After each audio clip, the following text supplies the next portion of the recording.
आज हम अपने इस वीडियो में मुख्यतः आधुनिक भारत की चर्चा करेंगे।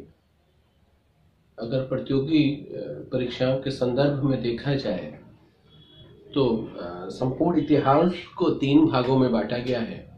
प्राचीन भारतीय इतिहास, मध्यकालीन इतिहास और आधुनिक भारत। आधुनिक भारत में भी मुख्य रूप से जो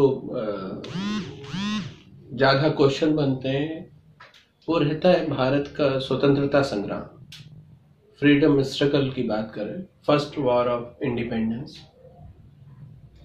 यदि संपूर्ण अनुभव की बात करी जाए जो मेरा रहा है प्रतियोगी परीक्षाओं में, तो यहाँ प्राचीन भारतीय इतिहास से 2 से 4 क्वेश्चन पूछे जाते हैं। वहीं मध्यकालीन भारत में 4 से 6 क्वेश्चन, और आधुनिक भारत और मॉडर्न हिस्ट्री की अगर हम बात करें तो वह पार्ट ज्यादा होता है। अब जरूरी नहीं है ऐसा हमेशा ही हो, पर लगभग ऐसा रहा, अधिकतर ऐसा रहा है कि मॉडर्न हिस्ट्री से क्वेश्चन ज्यादा आते रहे।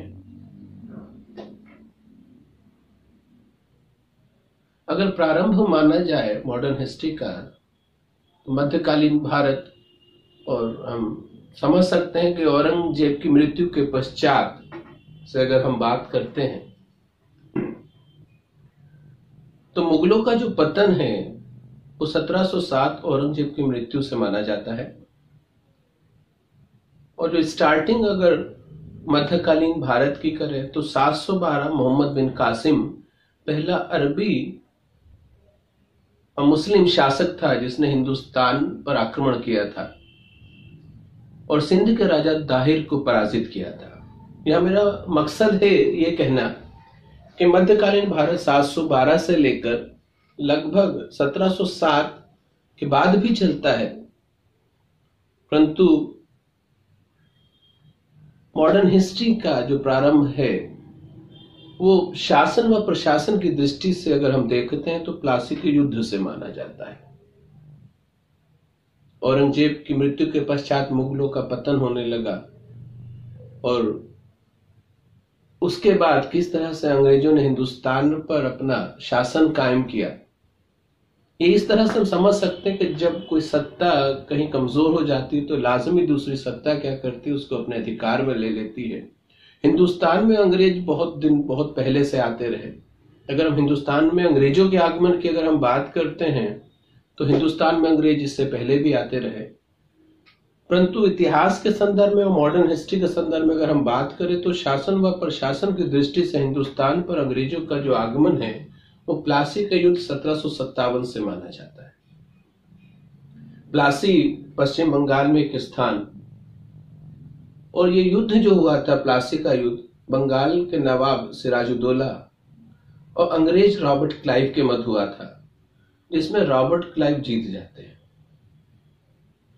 1757 के बाद दूसरा जो महत्वपूर्ण युद्ध रहा है वो बक्सर का युद्ध रहा है 1764। बक्सर बिहार में एक स्थान है और 1764 में जो बक्सर का युद्ध हुआ था वो हेक्टर मुनरो और दूसरी तरफ 3 संयुक्त सेनाएं थी। इन 2 युद्धों का वर्णन करना या बात करना इसलिए महत्वपूर्ण हो जाता है कि ये वह 2 युद्ध हैं यहाँ से हिंदुस्तान पर अंग्रेजों का आगमन शासन व प्रशासन की दृष्टि से हो जाता है। और दोनों युद्ध में अधिक महत्वपूर्ण युद्ध जो है वो प्लासी के युद्ध की अपेक्षा जो है वो बक्सर के युद्ध को माना जाता है। प्लासी के युद्ध में कहा जाता है कि हिंदुस्तान पर अंग्रेजों की दस्तक तो थी, परंतु जो मजबूती थी वो बक्सर के युद्ध से हुई। बक्सर का युद्ध, एक तरफ अंग्रेज हेक्टर मुनरो और दूसरी तरफ संयुक्त सेनाएं, और संयुक्त सेनाओं में 3 लोग मिलकर इस युद्ध को अंजाम देते हैं। एक बंगाल का नवाब मीर कासिम, दूसरा अवध का नवाब और तीसरा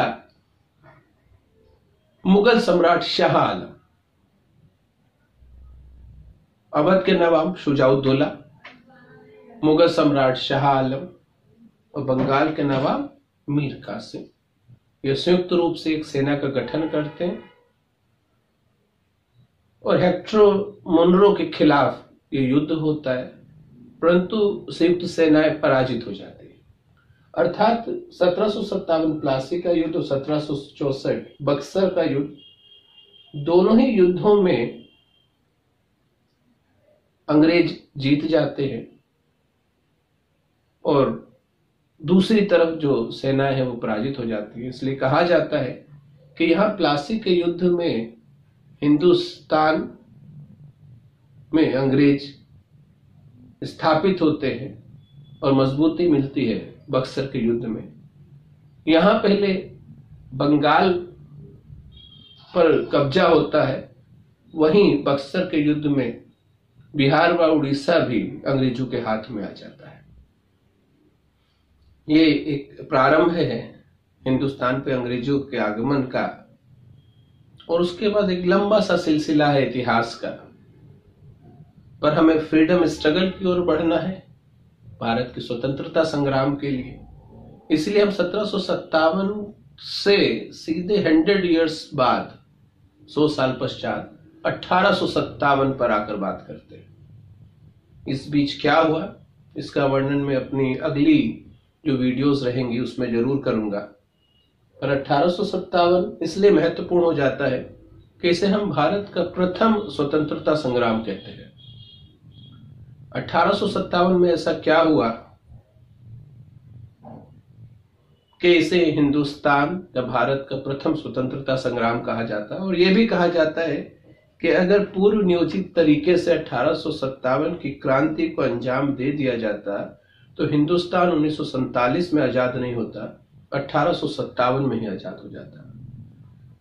परंतु 1857 का जो संपूर्ण क्रियाकलाप है, जो कुछ भी घटा, वह एक सोची समझी रणनीति ना होकर मात्र क्रोध का परिणाम था।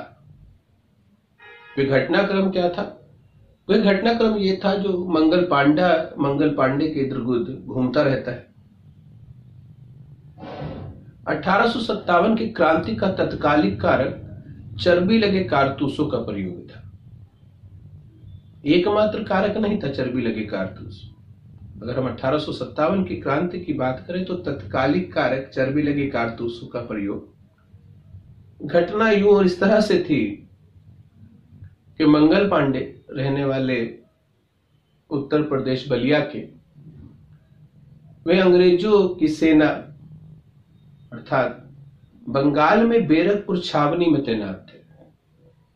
बैरकपुर छावनी बंगाल में तैनात थे। 34 NI बटालियन के सदस्य थे मंगल पांडे। और उस समय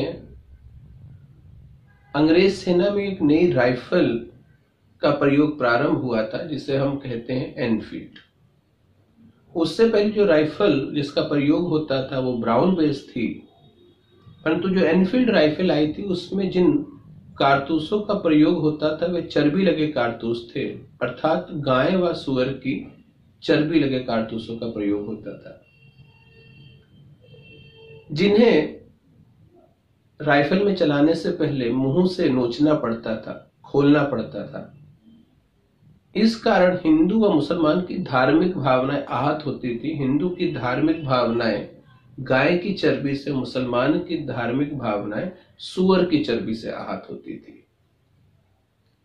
धर्म का जो संबंध है वो तर्क से नहीं है। इस विषय पे फिर कभी बात करूंगा कि धर्म जो है वो आस्था और विश्वास का मुद्दा है, इसका तर्क से लेना देना नहीं। और आस्था और विश्वास की यहां तक बात है तो धर्म हमेशा हिंदुस्तान में बहुत महत्वपूर्ण रूप अदा करता रहा है। वर्तमान परिस्थितियों में भी धर्म का रूप देखा जा सकता है कि संपूर्ण राजनीति धर्म से अछूती नहीं है।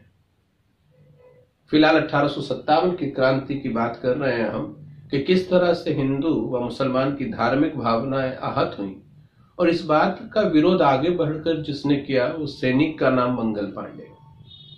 जब मजबूर किया गया मंगल पांडे को इन चर्बी लगे कारतूसों का प्रयोग करने के लिए, तब उसने आगे बढ़कर 29 मार्च 1857 की एक घटना है कि अपने अधिकारी हुरसन और बाग को गोली मार दी, जिसके चलते 8 अप्रैल 1857 मंगल पांडे को फांसी दे दी गई। अपने आप में एक बहुत बड़ा सा घटनाक्रम है जिससे कि पूरे हिंदुस्तान में एक तेजी से खबर जाती कि अंग्रेजों के खिलाफ भी आवाज बुलंद की जाती। उससे पहले अर्थात 1757 से लेकर 1857 100 ईयर्स तक ऐसी कोई घटना नहीं थी जो इतना आक्रोश पैदा कर दे और जनता में इतना विश्वास भी पैदा कर दे कि हिंदुस्तान से अंग्रेजों को भगाया जा सकता है या उनकी खिलाफत की जा सकती है। इसीलिए मंगल पांडे नायक है हिंदुस्तान के, याद किया जाता है इतिहास में मंगल पांडे को। एक बड़ी सी घटना, अंग्रेज अधिकारी को गोली मार देना, और ये बहुत तेजी से ये बात पूरे हिंदुस्तान में फैल जाती है, छावनी से छावनी बात फैलती रहती है। 8 अप्रैल 1857 मंगल पांडे को फांसी दे दी जाती है। 10 अप्रैल 1857 मेरठ छावनी के कुछ सैनिक शाम 5-6 बजे ये निर्णय लेते हैं कि हम अब दिल्ली चलेंगे और जो अंतिम मुगल सम्राट बहादुर शाह जफर जो दिल्ली में कैद हैं अंग्रेजों की, उनको आजाद करके अब हिंदुस्तान की आजादी की बात की जाएगी, एक क्रांति लाई जाएगी अंग्रेजों के खिलाफ, क्योंकि बहुत आक्रोश था मंगल पांडे की मृत्यु के पश्चात। इस बात का निर्णय लेते हुए 10 मई 1857 की शाम पैदल चलते सैनिक, और जो पहला नारा दिया जाता दिल्ली चलो का सही संदर्भों में देखा जाए तो इन सैनिकों द्वारा दिया जाता है। वो बात अलग है कि एक नारे के रूप में सुभाष चंद्र बोस ने कहा दिल्ली चलो, परंतु तार्किक रूप से देखा जाए तो मेरठ छावनी से निकलने वाले सैनिकों की जो आवाज थी वो क्या थी, दिल्ली चलो। और इस तरह से कुछ सैनिकों द्वारा दिल्ली की ओर चलना, रास्ते में जो लोग भी मिलते रहे उनका सैनिकों का साथ देना, और 2 दिन पश्चात 12 मई 1857 दिल्ली की सड़कों पर इन कुछ सैनिकों के साथ लगभग 5 से 6 लाख आम जनता पहुंचकर दिल्ली अंतिम मुगल सम्राट बहादुर शाह जफर को आजाद करा हिंदुस्तान का सम्राट घोषित कर देती। आप समझ सकते हैं यहां पर कि कुछ सैनिकों द्वारा मेरठ से दिल्ली जाना और दिल्ली की सड़कों पर 5 से 6 लाख आम आदमी का पहुंच जाना जो स्पष्ट कर देता है कि 1757 से लेकर 1857 तक हिंदुस्तान पर निर्विरोध रूप से अंग्रेजों का शासन नहीं चला, अर्थात हिंदुस्तान का आवाम अंग्रेजों की नीतियों से, कार्य पद्धति से, उनके तरीके से बहुत दुखी था। परंतु बिल्ली के गले में घंटी कौन बांधे, ये काम कर दिखाया मंगल पांडे ने।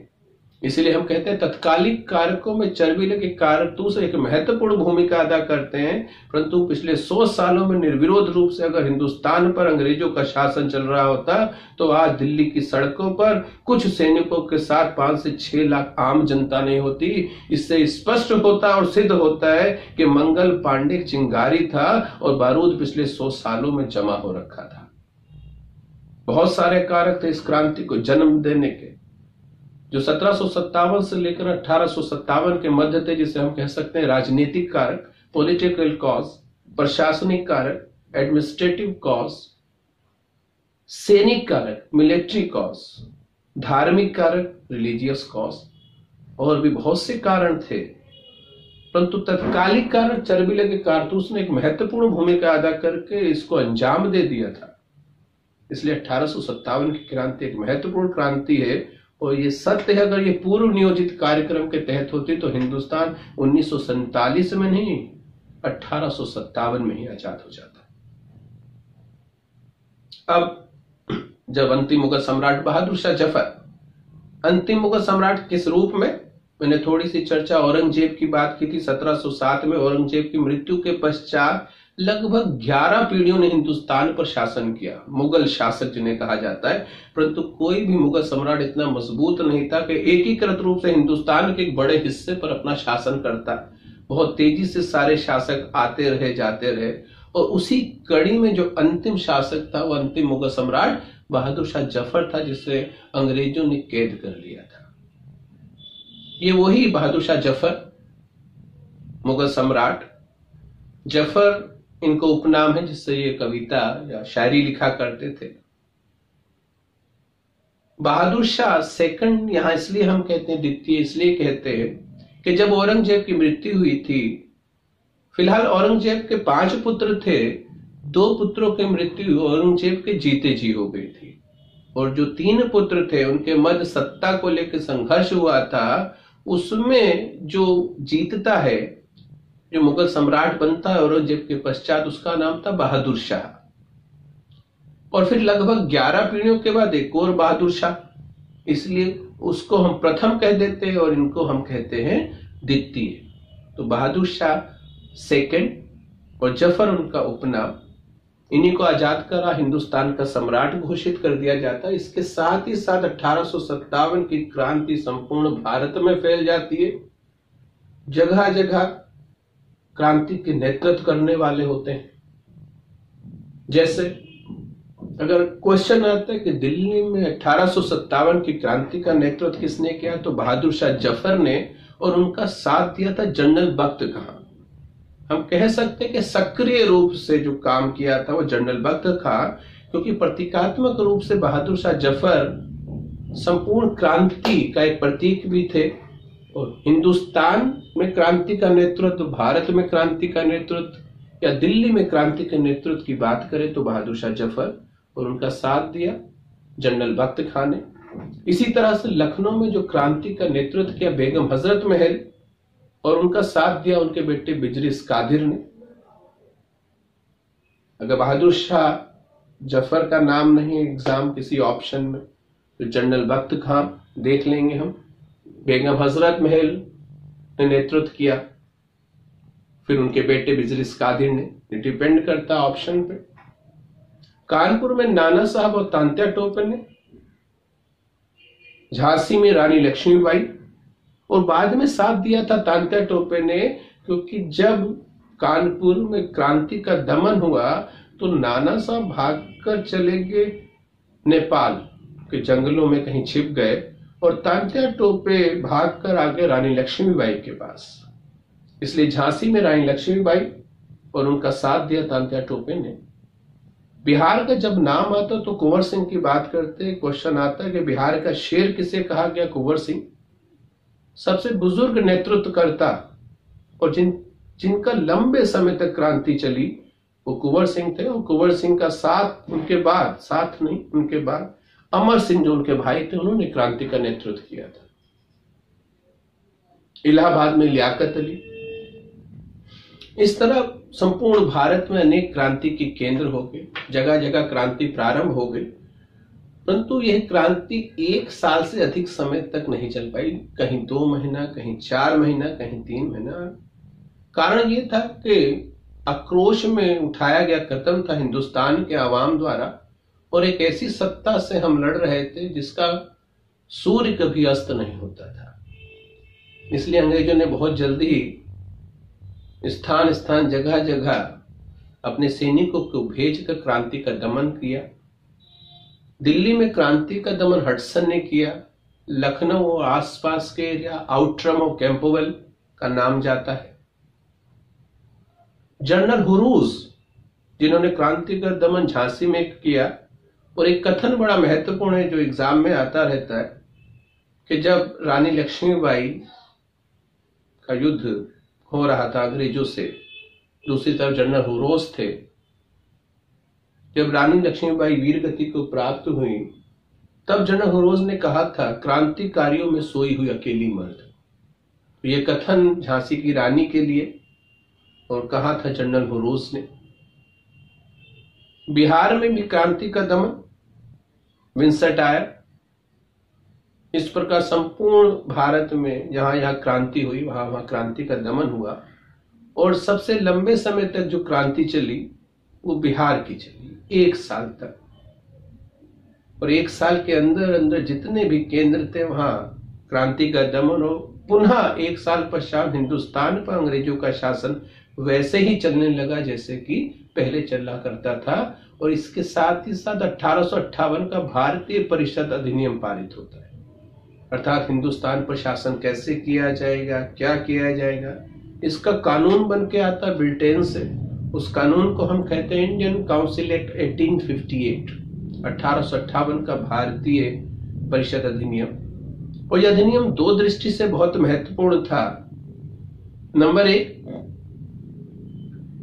कि अब ईस्ट इंडिया कंपनी से शासन महारानी के हाथ में अर्थात क्राउन के हाथ में आ गया था।